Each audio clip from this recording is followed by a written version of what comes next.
शांत हो जिनके गुणों के गान में, वे वर्धमान महान जिन विचरे हमारे।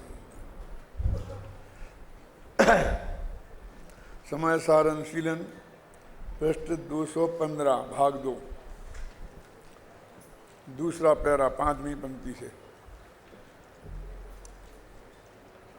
अब रही बात समय सार की, इन गाथाओं में प्रथम स्थान पर उल्लिखित अज्ञान की बात, सो वह तो मिथ्यात्वादि 4 कारणों के समुदाय रूप ही है।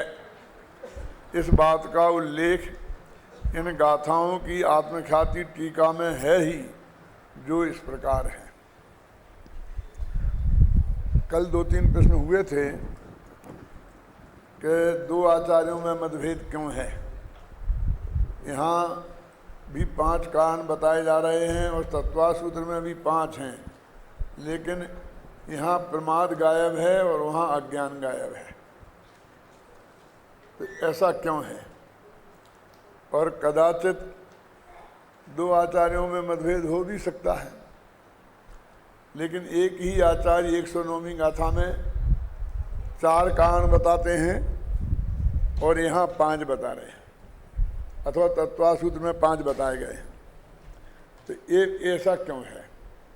इनका उत्तर दिया था कि भाई कोई गायब नहीं है, अविरति और कसाय इन दोनों में प्रमाद को गर्भित कर लिया गया है, इसलिए ये कोई मतभेद की बात नहीं है। क्या यदि गर्भित किया जा सकता है तो फिर उन्होंने अलग अलग क्यों बताए? वे भी गर्भित कर लेते तो ये प्रश्न खड़ा नहीं होता कि उन्होंने वस्तु की स्पष्टता के लिए, कोई भ्रम किसी को न रह जाए, इसके लिए अलग कह दिया तो भी कौन सा तकलीफ हो गई। वो कहते उन्हें नहीं कहते, वे नहीं करते। अब 2000 वर्ष और 1000 वर्ष पुराने आचार्यों को क्या करना चाहिए था, उस पर बहस करने से क्या फ़ायदा है। जो उनने किया है उसको हम जैसे भी आगम के अनुसार अपेक्षाओं को समझकर एडजस्ट कर सकें, उस बात को सोचना चाहिए। मानो सुधार अपनी बुद्धि में करने की कोशिश करें, आचार्यों के ग्रंथों में नहीं। लेकिन ऐसी जो भाषा में प्रश्न खड़े किए जाते हैं, राजवार्तिकादिक में भी किए हैं, वो तो सिर्फ श्रोताओं के चित्त में बात स्पष्ट हो जाए, इसलिए वो ऐसे प्रश्न खड़े करके और उनका जवाब देते हैं। समझ में ना? नहीं तो उनको कोई दिक्कत नहीं थी, लेकिन सारी सामान्य जनता में ऐसी बात आती है ना। अभी भी 2 विद्वान व्याख्यान कर रहे हों और एक में 4 आ जाएं बंध के कारण, एक में 5 आ जाएं, तो जो सतर्क श्रोता होंगे वे तो कह ही सकते हैं कि उनने तो सुबह 4 बताए थे और आप 5 बता रहे। इन विद्वानों में मतभेद क्यों है, मेरा मतलब आ सकता है ना। तो इसलिए वो उन्होंने स्पष्ट कर दिया, वो भी कोई बुरी बात नहीं है। उन्हें 4 शामिल कर लिए, वो भी बुरी बात नहीं है। इसलिए उस बात को हमें अपने चित्त में शांत भाव से समझना चाहिए। इतनी बात हो गई थी। अब एक प्रश्न खड़ा रह गया था बाकी कल। कौन सा था वो सुरेश जी? ये अज्ञान का उदय कहाँ से आ गया? झगड़ा तो 4 में और 5 में था कि प्रमाद क्यों रखा और क्यों नहीं रखा, लेकिन इसमें एक नया अज्ञान का उदय लगा दिया। तो वास्तव में इसका सीधा समाधान तो ये है कि वास्तव में ये 5 नहीं है, 4 ही हैं। वो चारों का मिला करके एक नाम रख दिया अज्ञान का उदय। इतना उत्तर पर्याप्त हो गया, बस खत्म। ये चारों क्या मिले हुए का नाम है अज्ञान का उदय। तो वे 4 कौन थे? मिथ्यात्व, अविरति, कसाय और योग। अब इनमें एक भी ज्ञान गुण की पर्याय नहीं थी, और अज्ञान को हम ज्ञान गुण की पर्याय समझते हैं। तो ज्ञान गुण की पर्याय में सबको कैसे शामिल कर दिया? कहते भैया यहाँ जो अज्ञान है वो ज्ञान गुण की पर्याय नहीं है। इनका ये जो 4 चीज़ें हैं, ये जिस गुण की पर्याय हैं, इनका समुदाय भी उसी गुण की पर्याय है। ये मिथ्या दर्शन रूप अज्ञान है, ये औदिक अज्ञान नहीं है। शास्त्रीय भाषा में क्षयोपशमिक अज्ञान है। औदिक अज्ञान में और क्षयोपशमिक अज्ञान में क्या फर्क है? जो ज्ञानावरणी कर्म के उदय से अज्ञान होता है वो नहीं जानने रूप होता है, और वो बंध का कारण नहीं है। और ज्ञानावरणादि कर्म के क्षयोपशम से जो जानने रूप ज्ञान होता है वो भी मुक्ति का कारण नहीं है। ज्ञान गुण ना बंध का कारण है ना मुक्ति का कारण है। ज्ञान गुण, क्योंकि जानना तो स्वभाव है। अब कैसे ही जाना, कितना ही जाना, क्या फर्क पड़ता है, हैं? और नहीं जानना एक कमजोरी है, अपराध नहीं है। अब मेरी आंख से कम क्यों दिखता है और तुम्हारी आंख से ज़्यादा क्यों दिखता है? अब इसका क्या है? मुझे इस बात की सज़ा मिले कि मेरी आंख से कम दिखता है, ये तो अन्याय है ना। अथवा मेरे चश्मा लगा करके दिखता है और आपको बिना चश्मा के दिखता है। इसलिए ऐसा लिखा है समंत भद्राचार्य ने आत्ममीमांसा में, अज्ञानाच्चे ध्रुवो बंधो ज्ञानंत्यान्न केवली। अज्ञान से यदि निरंतर बंध होता रहेगा तो अनादि से तो ये अज्ञान है ही है, पौधे का ज्ञान हर जीव के, और ज्ञेय तो अनंत हैं, और सब ज्ञेयों को जानना वो ज्ञान है। तो इसलिए वो तो जान ही नहीं सकेगा सबको कभी भी, और वो अज्ञान रहेगा, वो बंद होता रहेगा, उसे तो रोका नहीं जा सकता जब तक केवल ज्ञान नहीं हुआ। और जब तक उसको अज्ञान से बंद मानते रहेंगे तो बंद होता रहेगा, तो केवल ज्ञान कभी होगा ही नहीं। तो केवल ही होना है, तो इस अज्ञान को बंद का कारण मत मानो। और सारी दुनिया को जानना मोक्ष का कारण भी नहीं है, तो कितनी स्पष्ट बात हो गई। हमने त्रिकालीदर्श भगवान आत्मा को जाना, तो कहते हम यही तो हम कहते हैं कि पर को मत जानो, लेकिन मत जानो में तो वो जानने के स्वभाव का निषेध होता है ना, क्या कि जानता ही नहीं है, इसमें तो और ही ज़्यादा गड़बड़ हो गई। हम ये कहते उसके जानने से तुम्हारा बंध और मुक्ति का कोई संबंध नहीं है। फैक्ट ये है अभय कुमार जी, तो बैलेंस रखना चाहिए ना। हम इसी तत्व को प्रस्तुत करें तो प्रश्न खड़ा ही नहीं होगा। अब ये यहाँ पर जो अज्ञान की बात है, ये तो क्षयोपशमिक अज्ञान है। अब क्षयोपशमिक अज्ञान वो बंध का कारण है। असल में क्यों कि यहाँ पर जब क्षयोपशम भाव के 18 भेद गिनाए हैं, तो उसमें 4 ज्ञान और 3 अज्ञान अलग अलग गिनाए। इसलिए क्षयोपशमिक अज्ञान में क्षयोपशमिक ज्ञान शामिल नहीं हो सकता। आप समझे ना, क्योंकि अज्ञान का खाता अलग खोला है, और इसका ज्ञान अज्ञान का भेद ज्ञानावरणी कर्म के उदय से कुछ लेना देना नहीं है। मिथ्यात्व के उदय से और अनुदय से लेना देना है। मिथ्यात्व सहित हों तो ये मिथ्या ज्ञान होते हैं, और सम्यक दर्शन सहित हों तो सम्यक ज्ञान होते हैं। क्योंकि मिथ्यात्व में 3 ही होते हैं, मन पर ज्ञान होता नहीं है। ख्याल में है ना। और उसमें 4 होते हैं संबंध श्री के क्षयोपशम ज्ञानों में। केवल ज्ञान तो सहायक ज्ञान है। मनपर्य ज्ञान का उपयोग रूप उपयोग जहाँ तक मैं समझता हूँ 6वें ही गुणस्थान में होता है। कल किसी के प्रवचन में 6वें 7वें आया था, इसलिए मैं ये खुलासा कर रहा हूँ। क्या शुद्धोपयोग के काल में थोड़ी उसका प्रयोग हो, दूसरे के मन की बात को काहे को जानेगा वो शुद्धोपयोग के काल में। क्यों आपको आप तो कह रहे थे कि वो पर के जानने में कोई दिक्कत नहीं है। ले भैया, ये जो ज्ञान होता है इसको बुद्धिपूर्वक, जैसे अवधि ज्ञान होता है ना, तो हमारे एक यहाँ पर एक स्थान है हृदय कमल, उस पर उपयोग लगाने से ही वो होता है।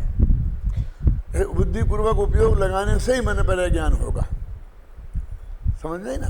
और बुद्धिपूर्वक उपयोग नहीं लगाते हैं। वो जो वहाँ 8वें गुणस्थान तक बनता है ज्ञान का ज्ञेय, वो तो ऑटोमेटिक प्रक्रिया के अंतर्गत बनता है। तो ऑटोमेटिक प्रक्रिया के अंतर्गत बने तो वो कोई अपराध नहीं है। और बुद्धि को तुम आत्मा पर से हटा के उस पर ले जाओ तो गड़बड़ है।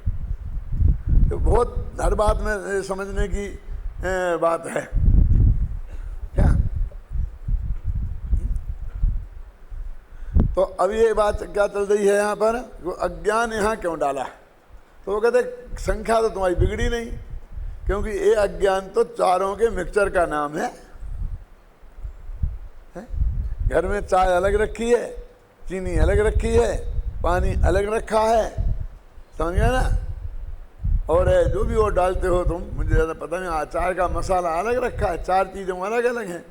और जो कप में चाय आई है ये पांचवा होगी, पांच में कहाँ हुई, ये चारों का मिक्सचर है। ये पांचवी कहाँ हुई। ये जो प्याले की चाय है वो वास्तव में प्योर चाय नहीं है, वो तो मिलावटी चाय है। और मिलावटी चीज़ तो अच्छी नहीं होती जगत में, लेकिन ये जगत इतना भोला है कि मैं कह क्यों साहब क्या चलेगा, काफ़ी के चाय, ठंडा के गरम, ठीक है चाय चलेगी। और चाय वो कहे चलेगी, और मैंने वो चाय की पत्ती है ना वो लाऊं सौंफ जैसी दूं कि साहब ले ली कि ये चाय है। मैं कहता हूँ ये चाय नहीं है। बोलो देखो, जो चाय नहीं है उसको हम चाय मानने को तैयार हैं, और जो असली चाय है वो प्योर चाय को हम चाय मानने को तैयार नहीं है। अब मैं पूछता हूं, जो प्याले की चाय है वो चाय है क्या। सुनो, उसमें पानी है, दूध है, चाय है और चीनी है, चार चीजें हैं, है ना। और जब उसको हमने पका लिया तो छन्नी से छाना तो वो नीचे वाले प्याले में दूध भी आ गया, पानी भी आ गया और चीनी भी आ गई, और चाय निकाल के फेंक दी। अब रहा क्या। अब जो जिसको निकाल के फेंक दिया उसका तुम नाम लेते हो, और जो तीनों चीजें पूरी ताकत से वहां मौजूद हैं क्यों, और उसको तुम नाम नहीं लेते हो। और आलोक में तो जनतंत्र है ना, तो जनतंत्र में तो बहुमत जिसका हो वो नाम रखना चाहिए ना उसका। तो बहुमत तो हमें पानी का ही दिखता है, इसलिए कुछ लोग उसे गर्म पानी नाम से कहते भी हैं, हैं? किसी के यहाँ दूध का बहुमत होता होगा, लेकिन चाय का बहुमत तो कभी नहीं हो सकता। तो अचाय को चाय कहना ये व्यवहार है। क्यों, चाय के संयोग से, चाय तो अब निकल गई लेकिन कुछ काल संयोग रहा था, वो एसेंस वैसेंस क्या रहा, समझ गए ना आपने। उसको चाय कहना, उसका नाम व्यवहार है। लेकिन ये जगत इतना व्यवहार के प्रति समर्पित है कि उसे निश्चय चाय को चाय ही समझ में नहीं आती। अब ये इसका नाम अज्ञान है, और अज्ञान नाम की चीज़ ही नहीं है इसमें। ज्ञान गुण बिल्कुल दूर खड़ा है। क्या काय का मिक्सचर है ये। अब देखिए, अब ये चाय तो अपनी निपट गई, अब दूसरी चाय, एक गुरुकुल कांडली की चाय पी कभी है? उसमें चाय नाम का पदार्थ ही नहीं होता। 10-5 चीजें आयुर्वेदिक दवाइयाँ होती हैं, और उन्हें मिलाकर उन्होंने एक डब्बा बना दिया और उसका नाम रख दिया चाय। और उसे आप गरम करके काढ़ा बना करके और रखो तो चाय जैसा कलर दिखाई देता है। तो वो चाय गुरुकुल कांडली की चाय, वो चाय के नाम से चलती है, वो चाय नाम की चीज ही नहीं है। ऐसे गुरुकुल कांडली की चाय जैसा अज्ञान है ये, कि जिसमें अज्ञान गुण का पर्याय है ही नहीं, और बाकी चारित्र गुण की और योग गुण की पर्याय है। योग गुण इसलिए ले लेता हूँ कि योग और योग है ना, मुख्यतः चारित्र की बात है बस, समझ गए ना। फिर अज्ञान का उदय, कहते भाई ये तो चारों के मिक्सचर का नाम है, कि गाथा में तो ऐसा क्लियर नहीं है। गाथा तो अपन ने भी पढ़ी थी ना, कि ये अज्ञान का उदय है, ये मिथ्यात्व का उदय है, ये असंयम का उदय है, ये कसाय का उदय है, अलग अलग आया था ना, ये योग का उदय है। होगी चारों परिभाषाएं तो याद हो गई होंगी ना, क्यों नहीं होगी तो काम नहीं चलेगा वो। तुमको स्कॉलरशिप मिल गई इसका मतलब ये नहीं कि तुम मैं थोड़ा और बाजार सकड़ा हो गया। बेटा यार ये रखना पड़ेगा सब, है ना। क्या लिखा था अपन ने, क्या पढ़ा था, देखो, निज तत्व का अज्ञान ही बस उदय है अज्ञान का, है ना। और निज तत्व का अश्रद्धान ही बस उदय है मिथ्यात्व का। अविरमण का सद्भाव ही है असंयम का उदय है ना। और योग की यह कलुषता ही कसायों का उदय है। और शुभ अशुभ चेष्टा में तथा निवृत्ति या प्रवृत्ति में जो चित्त का उत्साह है वही उदय है योग का। चेष्टाएं तो होती रहेंगी, शरीर की चेष्टा नहीं होगी, तेरा उपयोग उधर ना हो तो भी होगी, परिवर्तन तो उसमें होगा ही ना। ये परिवर्तन तो हुए बिना कभी रहता ही नहीं है, क्यों? लेकिन उसमें जो तेरे चित्त का उत्साह है उसका नाम योग का उदय है। यदि इसका जुड़ान नहीं हो तो क्या मतलब उस योग का? अकेले मनोवचन काय की चेष्टा तो जड़ पुद्गल की चेष्टा है, उससे आत्मा के कर्मों का आना, ज्ञानावरणादि के प्रमाण होने का क्या संबंध है? जो तेरे चित्त में उसके प्रति उत्साह आता है वह योगों का उदय है। ऐसा लिखा ना। अब गाथा में कहीं एक गंध नहीं दिखती है, कौन सी? कि ये चार भेद अज्ञान के हैं अथवा इन चारों के समुदाय का नाम अज्ञान है। ये क्यों कह रहा हूं मैं आपको? और अमृतचंद्राचार्य ने लिखा है। इसके दो अर्थ हो सकते हैं। एक अमृतचंद्राचार्य को ये अधिकार नहीं है, उनको तो वही अर्थ करना चाहिए जो उन्होंने किया है। उनने ये अनधिकार चेष्टा की है। कुछ लोग ये भी कह सकते हैं, कुछ लोग ये कह सकते हैं कि नहीं साहब, कुंद कुंद को साफ साफ लिखना चाहिए था। मैंने कभी कोई इन आचार्य की गलती खोजेंगे और कोई उन आचार्य की गलती खोजेंगे, क्यों? लेकिन अमृतचंद्राचार्य ने टीका लिखी। आजकल तो हम क्या बोलते हैं, और आप टीका टिप्पणी बोलते हैं ना, कि देखो उनकी आदत टीका टिप्पणी करने की है, ये अच्छी आदत नहीं है। क्यों? तो अमृतचंद्र की ये आदत बहुत खराब थी ना, कि हर एक की टीका टिप्पणी करते हैं। टीका टिप्पणी का अर्थ समझते हैं? टीका क्या है और टिप्पणी क्या है जानते हैं?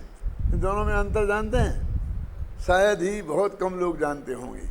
जो हमें पूरा का पूरा अर्थ लिखते हैं ना और उसको युक्तियों से सिद्ध करते हैं, और कोई बात अस्पष्ट हो तो उसे खोलते हैं, ये सब का नाम टीका है। और अपन कहते बहुत सरल है भाई, इसका क्या अर्थ लिखना। लेकिन एक शब्द इसमें ऐसा आ रहा है कि जिसका अर्थ लोगों की समझ में नहीं आएगा, तो उसके ऊपर एक नंबर डाल के फिर नीचे एक नंबर लिख के और उस शब्द का अर्थ लिख देना, इसका नाम है टिप्पणी। क्या ये टीका और टिप्पणी, समझ गया? आप देखेंगे अपनी इन सब में, खासकर जो अपने पहले छपा था ना अपने से जयचंद जी छाबड़ा की टीका, उसमें टीका और टिप्पणी दोनों मिलती हैं। ये अपनी में टिप्पणी बहुत कम मिलेगी, टीका ही मिलेगी। क्यों ऐसा क्यों हुआ? क्यों? वो जयचंद जी छाबड़ा का था मूल, उसमें कोई माथा नहीं मार सकता था, उसमें बदलाव करना ये अन्याय था। लेकिन वो संपादक को लगा कि एक कोई बात यहाँ स्पष्ट रह गई, तो उसने अपनी बात नीचे एक लगा के टिप्पणी में लिख दी। क्या है ये? अथवा उन्होंने कोष्टक में लिख दी, क्योंकि उन्हें लगे अस्पष्ट रह गया है और मूल में तो वो शब्द है नहीं, तो उन्होंने कोष्टक में लिख दिया। मैं आपको ये बताना चाहता हूँ विद्वानों को खासकर, कि यदि ये पूरी की पूरी टीका जयचंद जी की नहीं है, किसी व्यक्ति विशेष की है, तो उसे कोष्टक लिखने की क्या जरूरत है? उसे टिप्पणी लिखने की क्या जरूरत है? तो जो टिप्पणियों में अर्थ दिया है वो हमारी टीका में नहीं होगा। क्यों नहीं होगा? हम अपनी टीका में ही शामिल कर लेंगे ना उस भाव को, अपनी भाषा में लिख देंगे ना। हमें टिप्पणी की क्या जरूरत है? हम किसी दूसरे की टीका का संपादन कर रहे होते तो हम टिप्पणी लिखते। क्यों? तो फिर आपने थोड़ी बहुत टिप्पणियां क्यों लिखी? फिर ये प्रश्न खड़ा होता है। सोचना तुम सब। उनकी भी जरूरत नहीं थी कि वो ऊपर इतनी बड़ी बात सेट नहीं होती है, ना कोष्टक से काम चलता है और ना फ्लो में सेट होती है, इसलिए हमने उसे नीचे टिप्पणी लिख दी। आजकल दादा एक बात और चली है, वो टिप्पणी वहाँ की वहाँ नीचे लिख देते हैं, ऊपर वो लगा देते हैं। अब आज ये नई बीमारी चली है जो मेरे चित्त को स्वीकार नहीं है और मैंने उसे नहीं अपनाया। लेटेस्ट तो वही है, इसलिए मुझे लोग लेटेस्ट नहीं माने, शायद क्या बोलते हैं, पुरातन पंथी कह सकते हैं। वो क्या करते हैं कि टिप्पणियाँ सारे अंत में लिखते हैं। 1 से लेकर 100 नंबर तक पूरे लेख में 50 पेज का लेख है, तो 1 से लेकर 100 नंबर तक के डाल देंगे वहाँ नंबर, और सबसे अंत में वे 100 टिप्पणियाँ लिखेंगे समय सार का था फलाना फलाना फलाना फलाना। उनका ये कहना ये है कि जिसको देखना होगा देखेगा वहाँ जाकर के,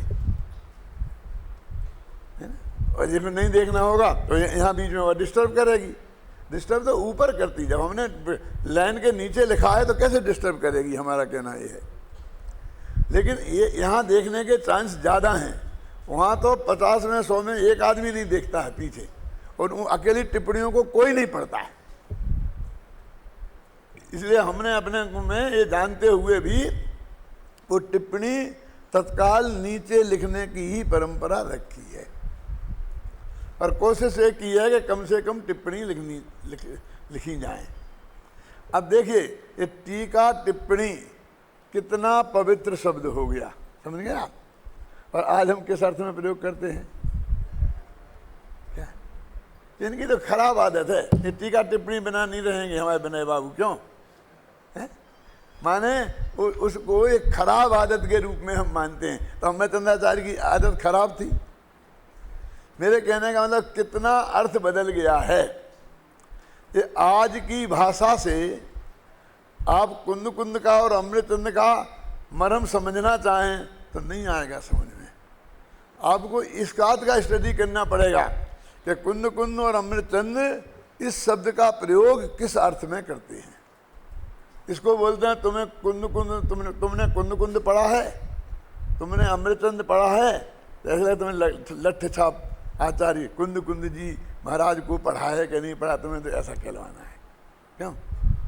माने तुम कुंद कुंद ने 2000 वर्ष पहले जो शब्दों का अर्थ किया, तो उसका अर्थ जो आज की भाषा में बदल गया है, तो तुम आज की भाषा वाला अर्थ करते हो कि उस समय उनने क्या अर्थ किया था, वो अर्थ को तुम जान लो गहराई से स्टडी करके। उसको बोलते हैं कुंद कुंद को पढ़ना। ऊपर जाते हैं ना तो कोर्स में समय सार और प्रयोजन सार नहीं रखे जाते हैं, कोर्स में कुंद कुंद और अमृतचंद रखे जाते हैं। माने कुंद कुंद की जितनी ग्रंथ हैं उन तुम सबकी स्टडी करो। क्या उससे क्या फायदा होता है? क्योंकि हमको एक ग्रंथ में तो लिखा है कि ये कुंद कुंद का है और दूसरे में नहीं लिखा है, तो हम ये निर्णय कर सकते हैं कि ये कुंद कुंद का है कि नहीं है, ये गाथा कुंद कुंद की है कि नहीं है। अभय कुमार जी क्या, जैसे मैं चार की टीका में जो गाथाएं मिलती हैं, मैं क्या कह रहा हूँ, वे कुंद कुंद की हैं कि नहीं, इसका निर्णय हम कैसे करें? कि हम कुंद कुंद की भाषा से परिचित हों तो 1 मिनट में निकाल के बता देंगे कि कुंद कुंद की इस तरह की भाषा है। ऐसा तो कुंद कुंद कभी लिखा ही नहीं सकते हैं। समय सार में या प्रवचन सार में बहुत सी गाथाएं ऐसी हैं कि श्वेतांबर मत के खंडन में ही लिखी गई हैं, और वे थोक के भाव में एकदम एक साथ लगातार, और जो अमरचंद की टीका में नहीं मिलती हैं, जयसेन की टीका में मिलती है। क्या तो मालूम क्या निष्कर्ष निकाला आपके बहुत बड़े आचार्य ने? मैं भी आचार्य हूं ना, मैं नहीं कह रहा हूं, जिसने निकाला वो कहते हैं। मैं भी आचार्य हूं ना, कि कुंद अमृतचंद्र को श्वेतांबर मत का खंडन करना इष्ट नहीं था, इसलिए उन्होंने वे सब गाथाएं निकाल दी। क्या अब समझे ना, क्या निष्कर्ष निकाला?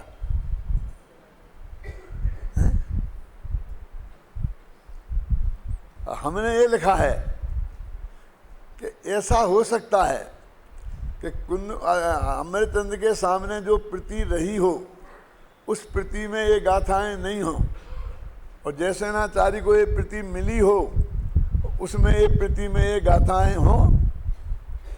ऐसा हो सकता है, क्यों? कौन सी बड़ी बात है। एक बात और बता दूं आपको, यद्यपि ये सामान्य श्रोता के ज़्यादा मतलब की नहीं है, हमारे विद्वानों के मतलब की है। हमारे पहले आचार्य क्या करते थे टीकाकार, कि कोई गाथा एकदम सरल आ गई और जिसका अर्थ उन्हें लिखने की जरूरत नहीं है तो वो लिख देते थे सुगमम एतत्, बस इतना। तो गाथा लिखी और उसका अर्थ क्या लिखा? सुगमम एतत्, ये तो सरल है, खत्म, और आगे गाथा लिखे। क्या अब कई सुगमों में एतत् लिख देते थे और कई लिखते ही नहीं थे, वो छोड़ के चले जाते थे। तो उनने टीका नहीं लिखी, तो बाद के लोगों ने जो आत्मख्याति की सहित कोई समय साल लिख रहे थे तो उन्हें टीका नहीं लिखी उसकी, तो उन्होंने गाथा ही छोड़ दी। कई संभावनाएं हो सकती हैं, आप समझ गए ना। अब उसके आधार पर हम डिसीजन करते हैं इसमें कौन सी संभावना प्रबल है और कौन सी संभावना कमजोर है। तो हम देखते हैं कि उन गाथाओं का स्तर ही नहीं है। इन गाथाओं में भाषा का कमजोर है, भाव कमजोर है, और विषय वस्तु हम उनको हटा देते हैं वहाँ से, तो विषय वस्तु के क्रम में कोई अंतर ही नहीं पड़ता है, ये बीच में थेगरे जैसे लगती हैं। और वो बात आगे पीछे की गाथाओं में कही जा चुकी है। क्या तो कहते इनको बोलते हैं प्रक्षिप्त, कि जो बाद में कहीं से उसमें डाल दी गई हैं, किसी ने कैसे क्या। तो ये सब चीज़ें में हमको इनकी ज़रूरत पड़ती है कि हम कुंद की भाषा का अध्ययन करें, उनके भावों का अध्ययन करें, उनकी प्रतिपादन करने की शैली का अध्ययन करें, अमृतचंद्र की भाषा का अध्ययन करें, उनके प्रतिपादन की शैली का अध्ययन करें। जो पंचाध्यायी के रचनाकार हैं, जो लोग अमृतचंद्र को मानते हैं, उनमें हमारे गुरुजी पंडित मक्खनलाल जी प्रमुख हैं। और उनका यही तर्क है कि जिस तरह का प्रतिपादन अमृतचंद्र ने अपने ग्रंथों में किया है, उनकी स्टाइल है, खासकर तत्वार्थ बोध है, वो छंदों में लिखा ना, तो उन वैसा ये भाषा ये मिलती है। और हम कहते हैं, फूलचंद जी, देवकी नंदन जी और जो टीकाकार हैं वो कहते हैं कि नहीं ये पांडे राजमल जी का है। क्यों? कि पंचाध्यायी में जो नयों की पद्धति है वो अमृतचंद्राचार्य की टीका में नयों की पद्धति नहीं है, और कलश टीका में वो नयों की पद्धति है। अब नयों का जो गहरा अध्ययन करेगा, मेरा मतलब समझ गए ना, उसको ये पता चलेगा। तो 2-3 विद्यार्थी दिखते हैं मुझे यहाँ जो नयों का गंभीर अध्ययन करने वाले हैं। समझ लो ये बातें मैं सिर्फ उनके लिए ही कह रहा हूँ, बाकी की समझ में आ जाए तो बहुत बढ़िया है कि कैसे कहाँ का उदाहरण पकड़ सकते हैं। अभय जी ने चर्चा की थी थोड़ी नए चक्र की क्लास में, ये सर पहले दिन की थी, कब की थी, तो वो कहाँ से पकड़ सकते हैं।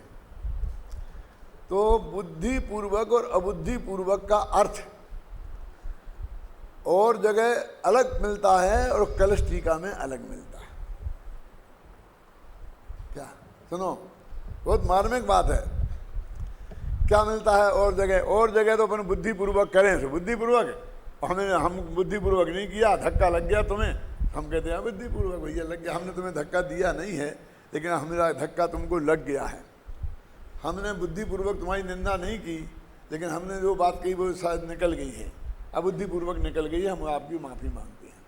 तो हमने जब लोग कहते हैं ना तू बोल कि तूने सचमुच सोच समझ के कही है कि ऐसे ही हो गया कि मैंने सोच समझ के कही है, तो फिर झगड़ा है, फिर निपट लेंगे। और कहते नहीं साहब तो गलती हो गई, तो बात खत्म। समझिए, ये बुद्धिपूर्वक अबुद्धिपूर्वक का अर्थ हम लोग भी सब समझते हैं, और शास्त्रों में भी बहुत है ऐसा प्रयोग। अब कलश टीकाकार ने क्या किया इसका अर्थ, क्या किया मालूम है? वो कहते हैं जो राग हमारे ज्ञान का गेय बन जाए वो बुद्धिपूर्वक, और जो राग होवे तो आत्मा में लेकिन हमारे ही ज्ञान का गेय नहीं बने उसका नाम अबुद्धिपूर्वक। ऐसा अर्थ किया। गले उतरता है आपके क्या? जैसे ये राग जो हुआ हमें पता चल गया कि ऐसा राग मुझे हुआ, तो उसका नाम हो गया बुद्धिपूर्वक, जो जानने में आया। और जो राग हमें पता ही नहीं चला, है ना, क्या जो 10वें गुण स्थान में संजुलन कसाय के उदय से राग होता है, उसका हमें कहाँ पता चलता है? वो केवल ज्ञान गम है। बहुत से हम लोग कहते रहते हैं ना भैया हमें तो उसके प्रति बिल्कुल राग द्वेष नहीं है, द्वेष नहीं है तो हम थोड़ा मान लें, राग नहीं है तो हम मान लें, राग द्वेष नहीं है ये मान नहीं सकते। क्योंकि तेरा गुणस्थान कौन सा है? गुणस्थान तो बादशाही में बैठा है और कहता मुझे बिल्कुल राग द्वेष नहीं है। आप क्या करें? उन्हें गुस्सा तो आता ही नहीं है, जैसा नाम शांति वैसा ही बिल्कुल नहीं था। कभी गुस्से में हमने देखा नहीं। उन विद्यार्थियों को पूछो तुम्हें क्या दिखेगा शांति का गुस्सा? शांति का गुस्सा तो विद्यार्थियों को दिखेगा। समझ में आया ना? ये तुम्हारा दिखने नहीं दिखने से निर्णय नहीं होता है। शास्त्र कहते हैं कि एक इंद्री के 23 कसाएं सदा उदय रूप रहती हैं। ये पेड़ में तुम्हें कहाँ दिखता है? आलू को गुस्सा करते तुम कब देखते हो? आलू को कौन सा अभिमान है? आलू को कौन सा लोभ तुम्हारी दिखाई देता है? लेकिन ये सब कसाएं सिर्फ दो नहीं हैं। दो कौन सी नहीं हैं? नपुंसक स्त्री वेद और पुरुष वेद, क्योंकि वो नपुंसक होता है। बाकी 23 कसाएं बिल्कुल उदय रूप मौजूद हैं। दिखने से क्या मतलब है? जो दिखे तो बुद्धिपूर्वक, नहीं दिखे तो अबुद्धिपूर्वक, ये उन्होंने अर्थ किया है। और बनारसी दास ने फिर भी उसको अपनाया है, क्योंकि वो कलश टीका के आधार पर ही उनके सारा समय सार का अध्ययन कलश टीका के आधार पर था। अभी कैसे किसी को कुछ पता ही नहीं लगता, ये बढ़िया बात है इसमें, ये बढ़िया बात है इसमें, ये बढ़िया बात है इसमें, फर्क ही समझ में नहीं आता। लेकिन जब वो जो नयों का आप स्टडी करेंगे तो वहीं ये बताएंगे इस नए से और वो बताएंगे इस नए से। अब कलश टीकाकार को ऐसा अर्थ क्यों करना पड़ा? ये सोचा शांति जी? उनकी मजबूरी थी। क्या मजबूरी थी उनकी? क्योंकि उनने ये मान लिया कि परद्रव्यों के संयोग को हम किसी नए में नहीं ले सकते। ये स्त्री पुत्र किसी भी नए से अपना नहीं है, शरीर किसी भी नए से अपना नहीं है, ये अपना है ही नहीं। इसे अपना मानना कहना सब मिथ्यात्व है। ये उनने प्रतिपादन किया है। अब समझ में आया ना आपकी? में वो कहते कोई चीज बिल्कुल पृथक है, हिंदुस्तान हमारा, ये कोई बात है? ये भी कोई नए का विषय है? ये होता ही नहीं किसी के। अब विवाह नए के 4 भेद हैं। तो अपने इस अपनी जो नए चक्र की शैली है उसमें तो स्त्री पुत्र मकान जायदाद उपचय तो सद्भुत विवाह नए से हो गए, क्यों? और फिर शरीर हो गया अनुपचय तो सद्भुत विवाह नए से, तो रागादिक हो गए उपचय सद्भुत से, और केवल ज्ञान आदि हो गए अनुपचय सद्भुत से। निपट गया काम। अब उनने में 2 नए ही नहीं माने, और 4 भेद हैं। उनको तो वे कह नहीं सकते हैं कि 2 ही भेद हैं। माने असद्भुत वाला नए वो मानते ही नहीं, जो माना। तो उनने क्या कहा, उसी में 4 उन्हें घटाना है। तो उनने कह दिया कि बुद्धिपूर्वक वाला राग वो उपचरित असद्भुत, और जो अबुद्धिपूर्वक राग वो अनुपचयित असद्भुत, उसे दोनों को असद्भुत में डाल दिया और फिर वो ज्ञान वगैरह गुण वगैरह भेद करके उन्होंने इससे अपनी खाना पूर्ति की। अब समझ में नहीं ना आपकी में? ये सब टीका है। अब टिप्पणी सुनो कि यदि ये स्त्री पुत्रादि अपन को मानने वाला और इस देह को अपना कहने वाला नए नहीं होगा तो फिर ये व्यवहार कैसे चलेगा कि ये मेरी स्त्री है और ये मेरी स्त्री नहीं है? फिर अनुवृत्त कैसे बनेंगे जब कोई स्त्री अपनी है ही नहीं किसी भी नए से, सब परस्त्री ही हैं? तो अनुवृत्त का व्यवहार कैसे होगा? परिग्रह परिमाण वृत्त का व्यवहार कैसे होगा? बहुत से व्यवहार खड़े हो गए, हम कैसे चलेंगे बोलो? तो उन्होंने मालूम क्या जवाब दिया है कि हम नया भास से काम चला लेंगे। अरे जब तुमने उनसे ही काम तुम्हें चलाना पड़ा, उनके बिना तुम्हारा काम नहीं चला, तो उनको नयों की श्रेणी में स्वीकार करने में क्या तकलीफ है? स्वीकार तो तुमने किया ही ना, उनके बिना तो तुम्हारा काम चला ही नहीं ना। समझ में है ना? ये टिप्पणी है। वे झूठा है इसका नाम कोई टिप्पणी विप्पणी नहीं है। हमारा तर्क हम बता रहे गए कैसे हो सकता है। अब देखो मैं आपको स्पष्ट करके समझाता हूं जरा और खोलता हूं सबके लिए। क्यों भाई साहब, आप ऐसा चाहते हो कि एक दिन सारा हिंदुस्तान जैनी हो जाए, कोई भी एक आदमी अजैन नहीं रहे? साहब इससे बढ़िया तो और क्या होगा? ये बात हो जाए तो क्या कहना, पहले था ना आदिनाथ के जमाने में सारा देश जैन ही था। पुराण पढ़ के देख लो। महावीर के जमाने में नहीं कह सकते क्योंकि अभी बहुत ताजी बात है तो हम सिद्ध नहीं कर पाएंगे। और आदिनाथ के जमाने में क्या दिक्कत है? मैं कहता हूं वो जाने दो, उनके था क्या नहीं था, तुम तो आज की बात करो। कैसा बहुत ही बढ़िया बात है, इससे बढ़िया और बात क्या होगी? ठीक है, बढ़िया बात है ना। अब मैं आपसे पूछता हूं दुरीचंद जी कि जैनी को कौन सा धंधा करना चाहिए और कौन सा नहीं कर सकता? जैन करना चाहिए नहीं, कौन सा धंधा जैनी कर सकते हैं और कौन सा नहीं कर सकते? जैनी सेना में जा सकते कि नहीं? जैनी पुलिस में भर्ती हो सकते कि नहीं? जैनी लेटरिन साफ करने वाला काम कर सकते कि नहीं? ये ना जो वे करते हैं ना थे, ये झाड़ू लगाने वाला काम जैनी कर सकते कि नहीं? दूसरों के कपड़े धोने का काम जैनी कर सकते कि नहीं? हाँ, ये क्या बात करते हो? जैनियों को तो बढ़िया से बढ़िया काम होना चाहिए। ये वो जैनी नहीं, जो एक करे क्यों वो जैनी नहीं, तो सारा देश जैनी कैसे होगा? और सारा देश जैनी होगा तो हमारे कपड़े बिना ही धुले रहेंगे, हमारे बाल बिना ही बने रहेंगे। क्यों, क्या करोगे बोलिए? हमारा गांव की सफाई होगी ही नहीं। जैनियों के देश में सेना होगी क्या नहीं होगी? भरत चक्रवर्ती के पास सेना थी क्या नहीं थी? जैनियों के पास पुलिस होगी क्या नहीं होगी? अरे स्वर्गों में भी होती है लोकपाल नाम के। सोचते ही नहीं कि हम क्या कह रहे हैं। यदि सारा देश जैन हो सकता है तो आपको कोई भी ऐसा काम जो देश के लिए आवश्यक है वो जैनी नहीं कर सकता, ये नहीं मान सकते आप। कहने साहब क्यों करेंगे? तो क्या करोगे? ये झाड़ने वाले नेपाल से बुला लोगे?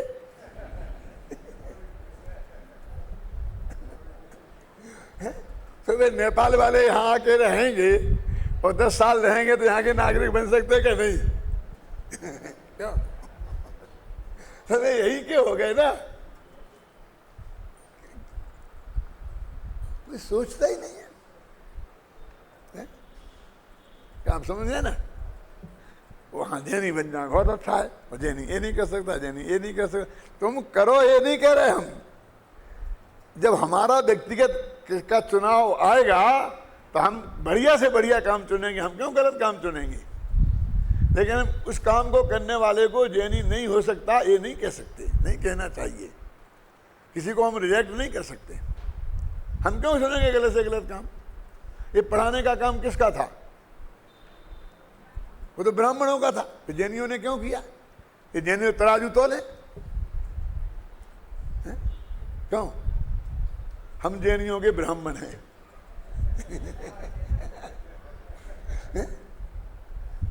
जो ब्रह्म की चर्चा करें वो ब्राह्मण क्यों? आप समझ गए ना? आप ब्राह्मण हो, आप ब्राह्मण हो, आप ब्राह्मण बनना पसंद कर रहे हैं। अरे क्यों क्यों नहीं बनेंगे?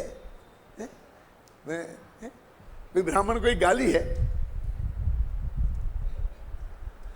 तो हमने राजमल जी से ये कहा, हालांकि हमें उनमें 400 फर्क का फर्क है, फिर भी हमने उनसे कहा कि बताओ ये व्यवहार तुम कैसे चलाओगे?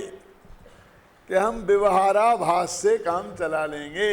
आखिर उनको एक कहना पड़ा, तो हमने कहा उन्हें व्यवहाराभास से काम चलाओगे, इससे बढ़िया तो यही है कि उनको ही तुम नयों की श्रेणी में रख लो।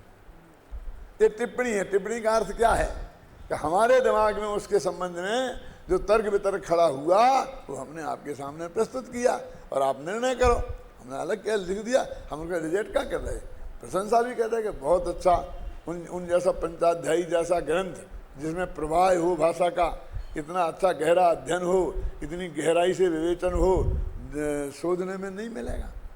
तो अब के साहब आपके गुरु तो मानते हैं कि अमृतचंद का हमने, अरे गुरु, हम गुरु की क्या, हमें हर बात में हम बराबर तर्क से, युक्ति से, न्याय से सब देखेंगे। नहीं तो फिर यदि ऐसे करने लग जाएं तो हर बात मानेंगे तो एक जगह कहीं गलती हो गई फिर वो गलती अनंत काल तक चलेगी। टोडरमल जी ने क्या लिखा मोक्ष मार्ग प्रकाशक में कि एक तो गलत बात आगे चलेगी नहीं और ज्ञानी जन चलने देंगे नहीं, उसका तत्काल निषेध कर देंगे। और उन्होंने किया। जब मैं टोडरमल जी पर रिसर्च कर रहा था तो एक किताब मुझे मिली, उसका नाम था चर्चा समाधान। तो उस किताब पर, आपने बड़े मंदिर में ही है शायद, वो अंत में एक टिप्पणी लिखी थी। पूरी किताब लिखी गई, खत्म हो गई और अलग भाषा में, वो राइटिंग बिल्कुल अलग है कि ये चर्चा समाधान नामक ग्रंथ आगरा में भूधर दास ने लिखा और यहाँ टोडरमल जी की सभा में इसे बांटा गया। तो टोडरमल जी साहब ने फरमाया कि इसमें 135 तक के प्रश्नोत्तर तो आगम के अनुसार मिलते हैं और आगे के प्रश्नोत्तर आगम से मिलान खाते नहीं हैं, इसलिए स्वाध्यायी जन जागृत रहकर इसे पढ़ें। नहीं पढ़े, नहीं लिखा, लिख दिया। क्यों? हिसाब टीका टिप्पणी करना तो अच्छी बात नहीं थी, लेकिन उनने खुद ही लिखा कि हमारी ड्यूटी है भाई साहब, हम नहीं करेंगे तो वो बात चलती निकलेगी ना। शुरू के 135 बढ़िया से बढ़िया निकलेंगे, लोग सब कहेंगे बहुत बढ़िया बहुत बढ़िया, और फिर अंत में वो गलत बातें भी चल पड़ेंगी समाज में। क्या करें? तो आज एक जगह एक किताब में ये लिखा मिल गया, तो हमने अपने पंडित टोडरमल व्यक्तित्व करते में ये बात लिखी कि भाई भूधर दास जी की हर बात को प्रमाण के तौर पर पेश नहीं की जा सकती। तो आप समझ में आए ना? तो ये पद्धतियाँ हैं, इसमें कोई राग द्वेष की बात नहीं है, किसी के विरोध की अवरोध की बात नहीं है। इस जैन धर्म के मूल मार्ग को सुरक्षित रखना है कि नहीं रखना है। तो यदि हम अपनी भलाई बुराई को देखेंगे, रिश्तेदारी देखेंगे, तो ये जैन धर्म का मूल मार्ग कैसे सुरक्षित रहेगा, इसकी हमको बात सोचना चाहिए। देखो अभी ये कहा ना, अतत्व की उपलब्धि रूप से अर्थात तत्व के अज्ञान रूप से ज्ञान में स्वाद रूप होता हुआ अज्ञान का उदय है। अतत्व की उपलब्धि माने तत्व तो प्राप्त हुआ नहीं, और जो गलत बात है उसको हमारे ज्ञान में आई और उसका हम स्वाद ले रहे। स्वाद ले रहे माने अनुभव पूर्वक, ऐसा उसका नाम है अज्ञान का उदय। अनुभव पूर्वक माने हमको बिल्कुल पूरी तरीके से वो चित्त में को स्वीकृत हो गई अनुमान।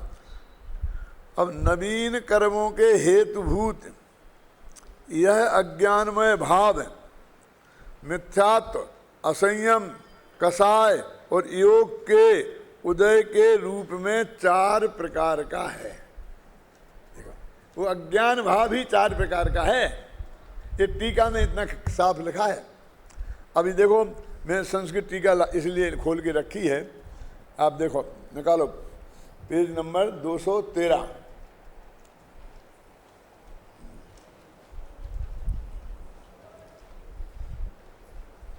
मैं पढ़ता हूं। अतत्तोपलब्धि रूपेण ज्ञाने स्वद मानो अज्ञानोदय मिथ्यात्व, असंयम, कसाय, योगोदय। इन उदय है ना, तो मिथ्यात्व का उदय, कसाय का उदय, योग का उदय ऐसा लेना, हर एक में उदय लगाना। कर्म हेतुवः, कई कर्म के हेतु हैं। तन्मयत्वात्, तन्मय होने से चत्वारो भावा, ये 4 भाव अज्ञानमय है। तन्मय माने अज्ञान से तन्मय हैं, इसलिए 4 भाव हैं। इसके भेद हैं ये 4।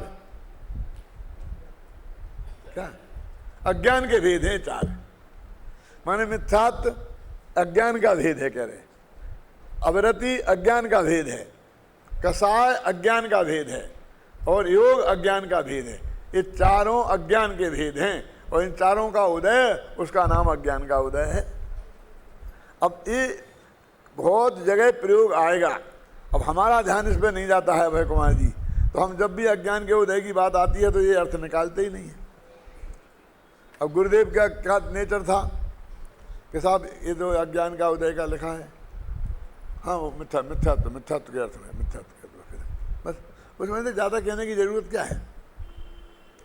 वो मिथ्यात्व के अर्थ में है, अवरति के अर्थ में है, क्यों वो कसाय के अर्थ में है। अब अज्ञान का उदय लिखा और कसाय का अर्थ लिखा, और वहाँ लिखा कसाय से योगापयति विदेदा ठिति अनुभागो कसाय दो हंति। योग से प्रकृति और प्रदेश बंद होते हैं और कसाय से स्थिति और अनुभाग बंद होते हैं। यहाँ लिखा ना क्लियर, और उसमें लिखा है सूत्र तत्वासुन कसायोदात तीव्र प्रणम, ऐसा कुछ आया ना एक जगह। अब मैं कहता हूं कि उसका सही अर्थ क्या है, सुनो। मेरे पास वीर सागर का बहुत प्यारे सर है कि दादा आज तत्वासूत्र की टीका लिखो, और मेरा दिमाग में बन भी रहा है कि अभी ये नियम सार खत्म हो जाए तो मैं तत्वासूत्र पर लिखूं कुछ, क्योंकि कई सूत्र ऐसे हैं कि जिनके बारे में बहुत गड़बड़ है।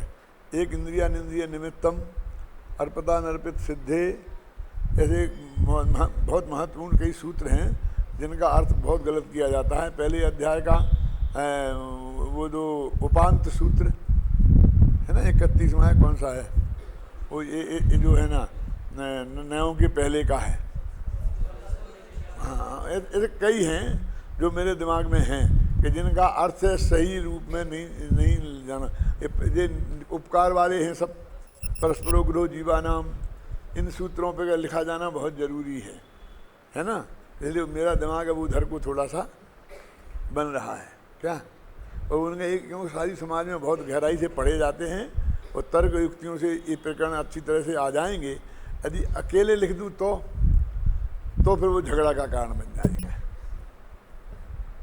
क्या।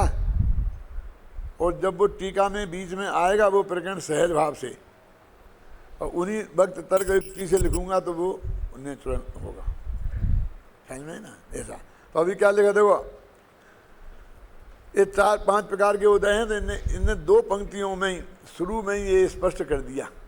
अब ये देखो कितना ये है, कुंद कुंद में गंध नहीं दिखती है वहाँ, और अम्बे चंद की ये समझ में आ गया कि ये अलग से 5वां कहाँ लगा दिया ज्ञान का उदय है। और ज्ञानावरणी कर्म के उदय वाला उदय तो यहाँ हो ही नहीं सकता है ख्याल में ना। तो मिथ्यात्व का उदय और असंयम का उदय, असंयम का उदय भी लेना, क्योंकि मिथ्या दर्शन चला गया और फिर भी तो बंद के हो रहा है, इसलिए वो असंयम का उदय, वो भी अज्ञान का उदय। अब असंयमी वाले 5 में चौथे गुणस्थान वाले के यहाँ अज्ञान कहाँ है, कहाँ अभय कुमार जी अज्ञान का उदय यदि योग का उदय है तो ये अज्ञान 13वें गुणस्थान में भी है। आया कुछ समझ में? जिनकी समझ में आया वो हाथ उठाओ, मालूम पड़े कितने लोगों की समझ में आया। क्यों कि जब योग को भी अज्ञान का उदय का भेद कहा है तो 13वें गुणस्थान में सहयोग केवल ही है ना।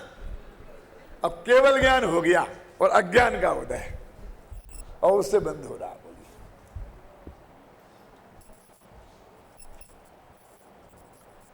क्या अब समझ? अब समझेंगे ना? ये लिखा ना, 4 चीजें अज्ञान का उदय के भेद हैं। कौन? मिथ्यात्व, अविरति, कसाय और योग। तो योग माने सहयोग केवली, माने योग है ना, तो उनके योग का उदय है ना।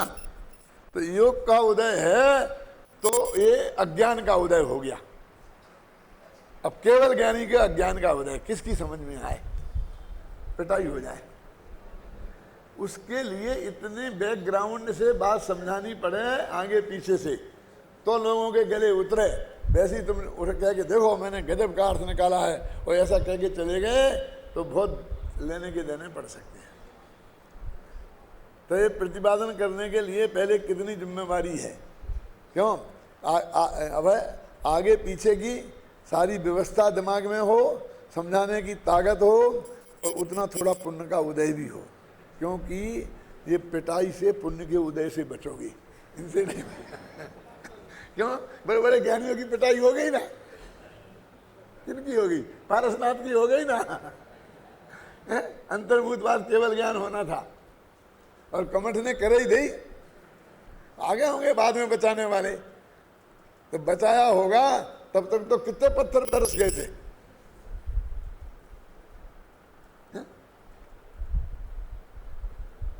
ऐसा ना तो नहीं हो यदि इतनी ये देखो तो नहीं कहना क्या। समझे? मैंने क्या क्या इफेक्ट कहाँ कहाँ आएगा उसको हमारे दिमाग को हमने दौड़ा करके उसके बाद विवेक से निर्णय करना चाहिए। देखो पढ़ते हैं अब आगे। तत्व के अश्रद्धान रूप से ज्ञान में स्वाद रूप होता हुआ। देखो अज्ञान क्यों कह रहे? ज्ञान में वो अतत्व का सिद्धांत उदय रूप होता हुआ वो मिथ्यात्व का उदय है, लेकिन हरेक में ज्ञान में स्वाद रूप कह रहे। वो अज्ञान नाम क्यों दिया? देखो समझ लगे। तत्व के अश्रद्धान रूप से ज्ञान में स्वाद रूप होता हुआ लिखा ना, मिथ्यात्व का उदय है। अवरमण रूप से ज्ञान में उदय स्वाद रूप होता हुआ असंयम का उदय। कलुष उपयोग के रूप में ज्ञान में स्वाद रूप होता हुआ कसाय का उदय। सुभाषु प्रवृत्ति और निवृत्ति के व्यापार रूप से ज्ञान में स्वाद रूप होता हुआ योग का उदय। अब उन्होंने जो कहा तो फिर आगे जो परिभाषा सारी दी वो परिभाषा कितनी व्यवस्थित है। मैं कल दादा से बता रहा था कि जब आत्मख्याति पढ़ते हैं और वो नियम सार की टीका पढ़ता हूँ तो मुझे बहुत ही अटपटा लगता है।